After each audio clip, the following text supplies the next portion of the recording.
Hello pet lovers, how's you today friends. आज अपन बात करेंगे जो अपने डॉग्स हैं उनमें जैसे जो कोई भी नया पपीज़ ले रहे हो आप, तो उसमें वैक्सीन का शेड्यूल है वो क्या रहने वाला है। मेनली अपन बात करें तो how to care your puppies. आप अपने डॉग्स की हैं वो वैक्सीन के तौर पे आप उसकी केयर है वो किस प्रकार करें, उसकी देखभाल है वो कैसे करें, क्या क्या शेड्यूल आपको अपने डॉग्स में है, पपीज़ में है, कब कौन सी वैक्सीन हैं वो लगवानी चाहिए। और तो फ्रेंड्स, सबसे मेन बात अपन करते हैं, कोई भी पपीज हो, चाहे वो पोमेरियन हो, चाहे वो रोटविलर हो, जर्मन हो, बॉक्सर हो, कोई सा XYZ जो भी पपीज हो, जो भी जो डॉग्स हैं, तो उसमें सबसे पहले अपन को क्या करनी है, वैक्सीन वो 14 से 45 डेज के बाद में ही आपको लगवानी है। और सबसे पहले आपको वैक्सीन हैं वो आपको पायरो वायरस की वैक्सीन है वो लगवानी है। 3 महीने के बाद में आपको जो रेबीज वैक्सीन है वो आपको अपने डॉग्स में पपीज़ में वो लगवानी है। 3 महीने से पहले उसमें कोई भी रेबीज़ का वैक्सीन है वो नहीं लगवाना है, क्योंकि 3 महीने से पहले उसके लार में, नाखून में, उसके दांत में कोई भी रेबीज है वो स्टार्ट है वो इंक्रीज नहीं होने लगता है। बाकी यदि आप इसे पहले ही आप उसको रेबीज लगाओगे तो उसमें क्या होगा, उसमें कोई भी ऐसी एंटीबॉडी नहीं बन पाएगी शरीर में ताकि वो रेबीज के प्रति प्रतिरक्षा का काम कर सके। तो सबसे पहले आपको पायरोवायरस की वैक्सीन लगवानी है, वो 14 से 45 डेज के अकॉर्डिंग आपको लगवानी है। अब कौन कौन सी आपको जो मार्केट में वैक्सीन आती हैं, तो सबसे पहले आपको जैसे मेगावेक्स 6 होगी, मेगावेक्स 7 होगी, इनमें से कोई सी वैक्सीन आप लगवा सकते हो, या फिर आप वेनगार्ड की लगवा सकते हो, विरबैक की लगवा सकते हो, MSD की लगवा सकते हो। अब MSD की भी 2 वैक्सीन आती हैं, DHPPI और DHPPRL। तो आपको जो अपने छोटे पपीज़ हैं उनमें आपको ओनली DHPPI है वो वाली लगवानी है, RL वाली नहीं लगवानी। RL वाली रेबडो साथ में आ जाता है, तो रेबीज को अपन को 3 महीने से पहले आपको अपने पपीज़ में नहीं लगवाना। तो आपको इनमें से कोई सी भी एक वैक्सीन आप लगवा रहे हो। अब वैक्सीन का शेड्यूल क्या है, सबसे पहले आपने 14 डेज में ये लगवाया तो 2 तरीके का शेड्यूल बनता है वैक्सीन का।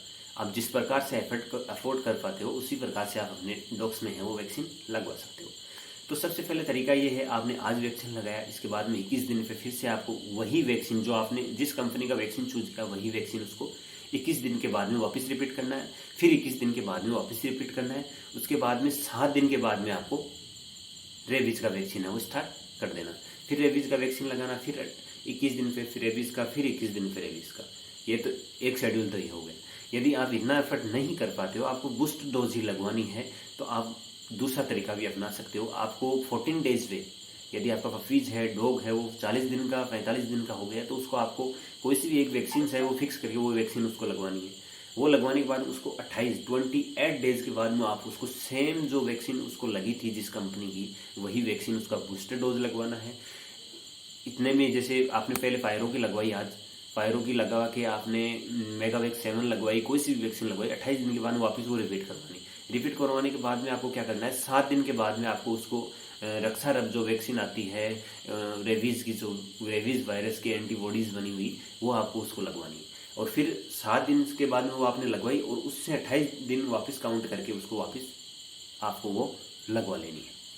इसी के चलते डॉग्स की जो वैक्सीन की जो डायरी होती है वो भी आपको ज़रूर से ज़रूर बनवा लेनी चाहिए। और जो वैक्सीनेटर आता है उसके सिग्नेचर प्लस उसके आपने कौन सी वैक्सीन लगाई, उसके सीरियल नंबर्स, आपको उसका कोडिंग नंबर जो भी उसमें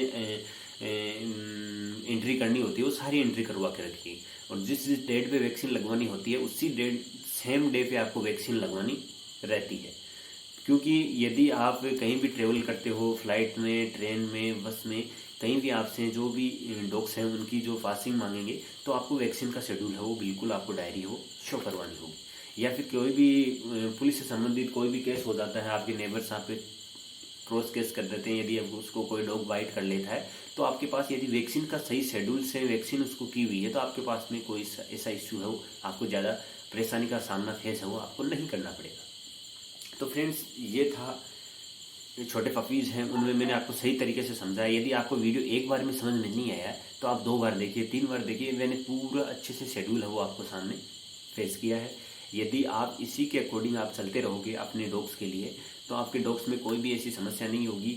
ये जो मैंने शुरुआत में पायरो वायरस की वैक्सीन लगाई है उसमें क्या था, उल्टी और दस्त, यदि छोटे पपीज़ में उल्टी और खून की उल्टी और दस्त हुए ना, तो फिर बचने के उसके चांसेस है वो बहुत कम रहते हैं, वो तुरंत डेथ हो जाता है। तो आपको ये वैक्सीन है, ये यदि आप प्रॉपर करवाओगे, अच्छा आहार जो मैंने अलग अलग वीडियोज़ में बता रखा है और मैं आगे आने वाले वीडियोज़ में सारी जानकारी दूंगा पपीज़ के ऊपर, तो उसके अकॉर्डिंग यदि आप चलोगे तो आपका पपी है वो हेल्थी भी रहेगा, स्वस्थ रहेगा, और अच्छी उसको ट्रेनिंग किस प्रकार देनी है उसके बारे में भी मैं जल्दी वीडियो लेके आऊँगा। सारी चीज़ें एक एक आपको मैं करके बताऊँगा।